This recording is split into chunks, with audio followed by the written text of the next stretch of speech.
Sir,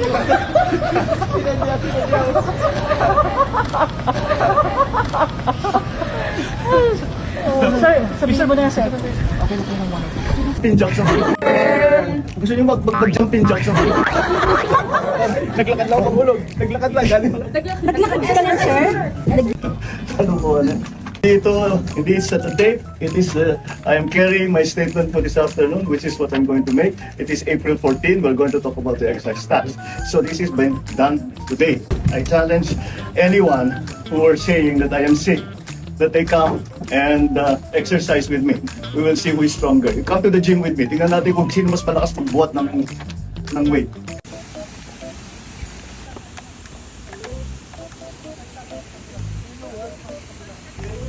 When we make it a habit, never...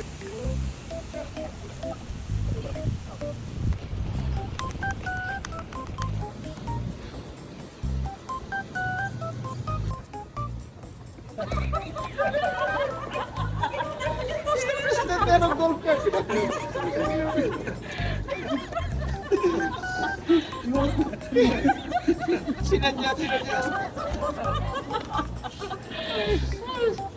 Sir, sabihin mo na, sir.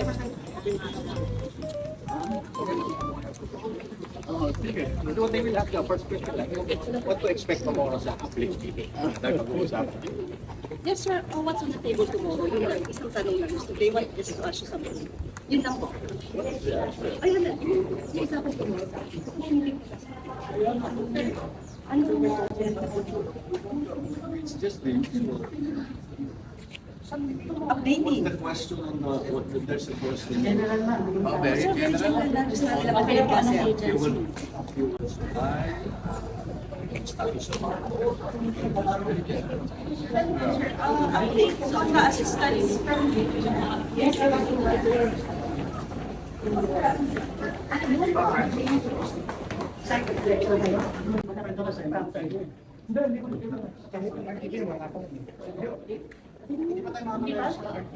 Pero yung station, magdadaya. Kaya daw nila. Tayo lang ang wala.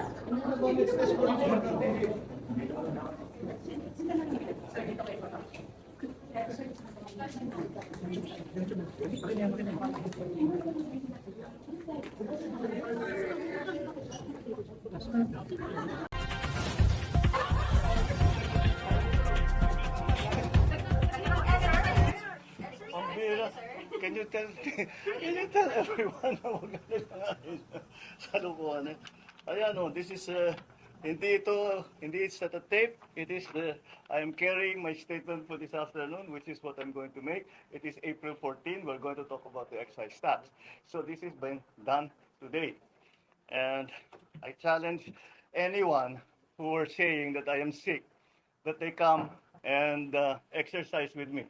We will see who is stronger. You come to the gym with me. Tingnan natin kung sino mas malakas magbuhat ng weight. Pero alam mo, gusto ko nga sabihin, ang mga kababayan naman natin, ngayon, tiniyak ko na makita ninyo na hindi totoo yung mga sinasabi nila, na kasinungalingan yan. Kaya mula ngayon, yung mga taong yan na nagsabi sa inyo na may sakit ako, na baldado na ako, ha? Ngayon alam ninyo, puro sinungaling ng mga yan. Kaya't lahat ng sasabihin ng mga yan, kasinungalingan. Kaya't huwag nyo nang paniwalaan kung sino man yung mga yun. Now you know who the liars are and who is telling the truth. And once again, I think it's very, very easy and very clear that I'm in very, very good health. I just had my numbers are. I just had my regular blood test kasi nagpapaano ako ng vitamins and everything. And I'm fine. I'm really quite fine. The last time that I went to the hospital was to have my CAT scan to show na yung diverticulitis ko gumaling na. So that was what? 2.5, 3 months ago. Mga ganun. So that's all these reports of me going to the hospital. I haven't been to the hospital for 3 months, and even then, it was just to have a CAT scan. It was a CAT scan to tell my doctors if the diverticulitis has completely been fixed, and it was, and I'm done. My diet is back to normal. My exercise is back to normal. I still exercise 3-4 times a week. I'm watching my food better than before. But so people. I'm sorry. Maintenance medicine for no. I have two. One for gout, which is lopurinol. Mga nasa lahi namin mga Ilocano magka-gout eh. And the other is for high blood pressure, for hypertension. Those are the only two medicines that I take. The others that I take are no, nothing really. When I have allergies, I take an antihistamine. Pero wala naman ngayon. Aside from that, that's it. That's it. I'm not a great believer in supplements. If you eat well and you exercise regularly and you get regular sleep, yun lang tulong sa pagbaba ng presyo para sa ating mga namimili. Pero malinaw ang directive na ito. Hindi ito pwedeng gawing basta-basta. Bawat hakbang, malinaw ang proteksyon sa ating lokal na produksyon. Poprotektahan natin ang mga consumer, ang mga magsasaka at ng industriya. Yan ang ating hinahanap na balanse dahil everything, as you know, the economy is a complicated system. Kaya kung may gagawin ka sa isang bahagi, may epekto yun sa kabilang bahagi. Kasabay nito, pabibilisin na rin ang pagproseso ng mga permit tulad ng SPSIC, Certificate of Necessity to Import, para mas mabilis makapasok ang kinakailangang pagkain at mas mababa ang magiging halaga. Inalis na rin ang toll fee sa mga fish port upang hindi na ito makadagdag sa presyo ng ating mga pagkain.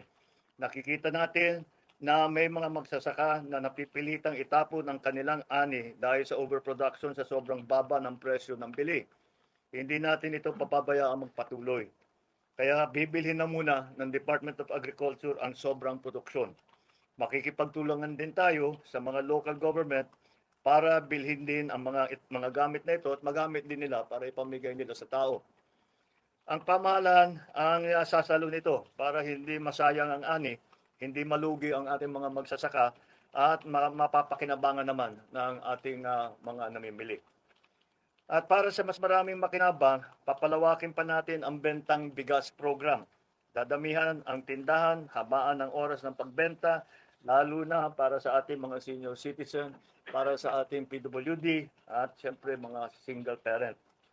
Pangapat, ibababa din natin ang gasto sa pagdaan ng pagkain mula sa pantalan hanggang sa merkado. Sa Cebu Ports Authority, sa Subic Bay, binawasan o sinuspindi ang iba't ibang binabayad na mga fees at para ito ay maramdaman ng tao at kahit tumataas ang ibang produkto ay hindi masyadong mabilis ang pagtaas o at least matigil natin ang pagtaas. So mababawasan ang gastos mula sa anchorage, sa berthing fee, cargo handling and storage fees para hindi na ito madagdag sa presyo ng pagkain. Ang Philippine Ports Authority ay ibinaba sa piso ang RoRo terminal fee para sa mga sasakyang nagdadala ng agricultural products. Dahil layunin natin na panatilihing sapat ang supply, pigilan ng pagtaas ng presyo at tiyakin tuloy-tuloy ang hanap buhay ng ating mga kababayan. Hindi tayo titigil hanggang maramdaman ninyo ang tunay na ginhawa sa inyong pang-araw-araw na buhay. Maraming salamat sa inyong pagtitiwala.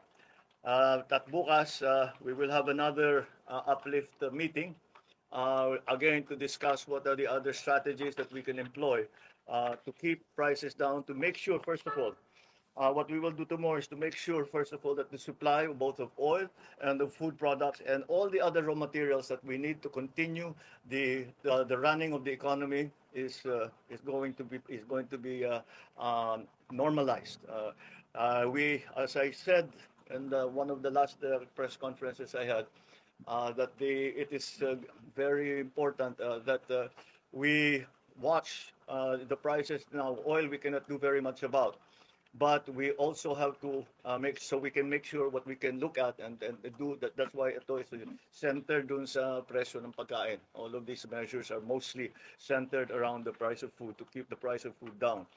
The supply of food as well is also something that we think we can assure the public of, that maganda naman ang takbo so far ng ating sa agrikultura. Yun lang, yun na nga, yun ang mga nakita nating report na yung mga inani na produkto na hindi na basta iniiwang na lang masira dahil masyadong masyadong mababa na ang profit, halos walang kikitain. Kaya since walang kikitain, dahil tumaas ang presyo ng lahat at ganun pa rin ang presyo ng pagbenta ay iiwasan natin yon. Kaya naman para yung mga farmer natin, yung mga producers natin ay meron din silang kikitain. Market worth, kailangan para tuloy-tuloy ang kanilang pag-ani, tuloy-tuloy ang kanilang pagtanim. Dahil yun na nga, yung ina-assure natin yung supply ng pagkain. Supply at saka presyo. It is the balance that we are trying to achieve because simple lang naman ito. Kapag it's the same as kagaya ng nakita ninyo sa langis. Kung masyadong babain ang presyo ng langis, ay sasabihin ng mga importer, hindi na kami kikita, hindi na kami mag-i-import. Masisira naman yung supply natin. Okay? It's the same thing. Yung mga farmers, sinasabi nila masyadong mataas na ang binabayad namin doon sa transportation cost, sa lahat ng mga iba't ibang cost. At mababa pa rin ang presyo ng pagkain ng kanilang ani. So hindi na sila kikita kaya hindi na binababa. Hindi na dumadating sa merkado yung kanilang produkto. Kaya aayusin natin 'yan. We will continue to support the farmers but we will also keep the prices down. The gap that we have to close will be closed by government.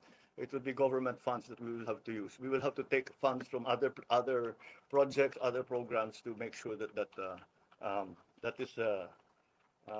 is something that we have attended to. All right, so that's basically the announcement for today.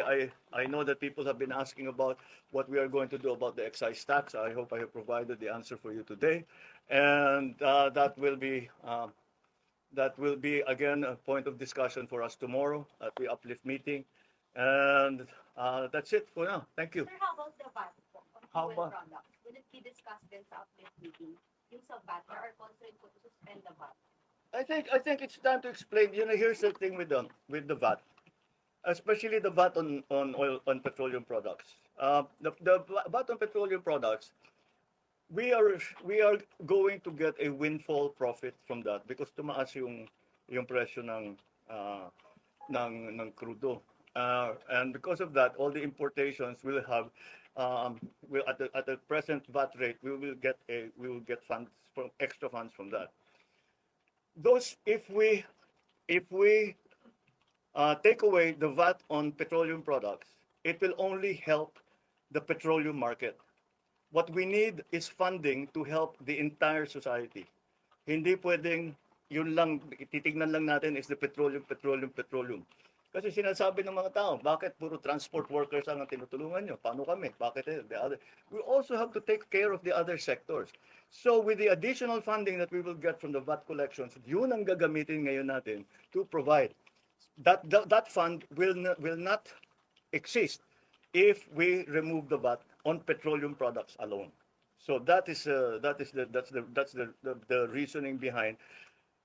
We will still examine it. Like I keep telling you, there's nothing that we are not looking at as a possible option. We are looking at all the options. If the time comes that it really calls for, the time will come that VAT should be brought down for whatever products, then we will certainly study it very well. Right now, the balance, the cost-benefit analysis between the VAT collections and the benefit to people, to ordinary people, still favors that we collect VAT and we use the extra funds to provide the subsidies, to provide cash benefits, to provide all of those subsidies that we have been able now to provide, that we have to provide now, so people to normalize people's lives. Yeah. Sir, bakit po hindi nakasama yung diesel and yung gasolina doon sa oil? That's to be discussed tomorrow. All right, thank you. Thank you, sir. Can you take my picture? I will run back.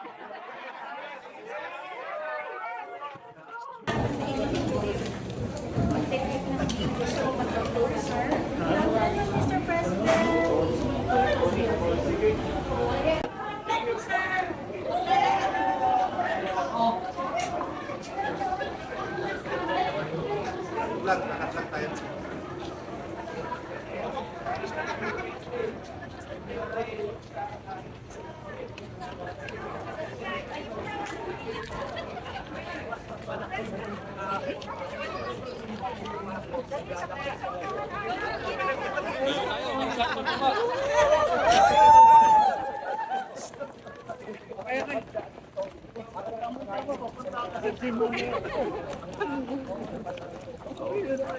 Sir, how's your regular exercise routine like? What do you do?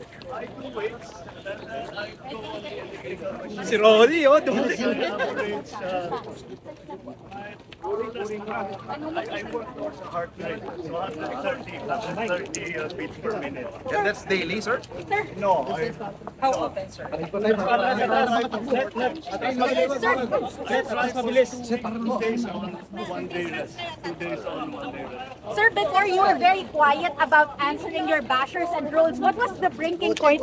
What was the tipping point? Bakit po kayo nag-decide to happen otherwise today? No more question na tayo. No more question na. O, tatakbo si sir!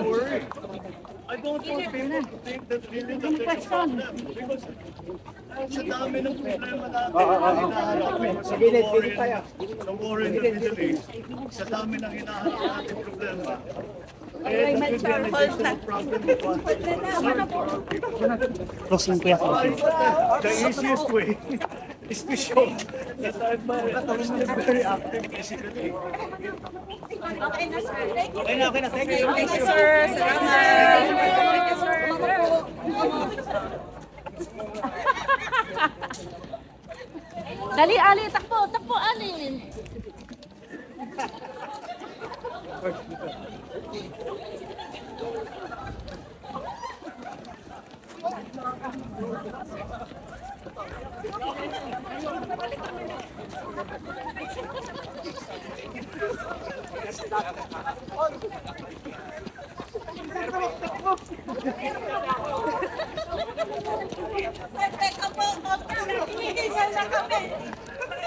Hinihingal. Hihingal na po kami. Sino ngayon yung healthy?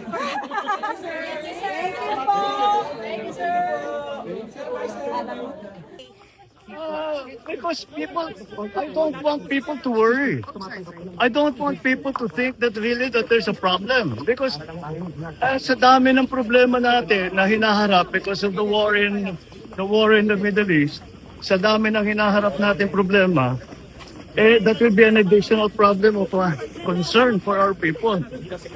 So I thought the easiest way is to show that I'm still very active physically. Okay na, sir. Thank you, sir. Thank you, sir. Thank you, sir.